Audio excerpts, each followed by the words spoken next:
ஒரு காலத்தில் மலைகளுக்கு அருகிலுள்ள அமைதியான கிராமத்தில் 4 சிறந்த தோழிகள் எல்லி யானை, டிம்மி டக்கன், மார்வின் குரங்கு மற்றும் ஜினா ஒட்டகச் சிவிங்கி வாழ்ந்தனர்.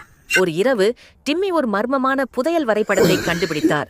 அவர்களின் கனவு சாகசம் இறுதியாக நிஜமானது. அவர்கள் தின்பண்டங்கள், கருவிகள் மற்றும் தைரியத்தை மூட்டை கட்டிக்கொண்டு விஸ்பரிங் காட்டுக்குள் நுழைந்தனர். அங்கு மரங்கள் ரகசியங்களை கிசுகிசுத்தன. ஒரு நதி அவர்களின் வழியை தடுத்தது. ஆனால் அவர்கள் ஒன்றாக ஒரு மூங்கில் படகை உருவாக்கி குறுக்கே துடுப்பெடுத்தாடும்போது சிரித்தனர். உள்ளே ஆழமாக அவர்கள் பவுலா என்ற பாங்கோலினை சந்தித்தனர்.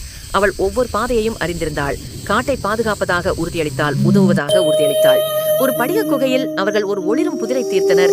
ஒரு சிலை ஆந்தை அடுத்த குறிப்பை வெளிப்படுத்தியது.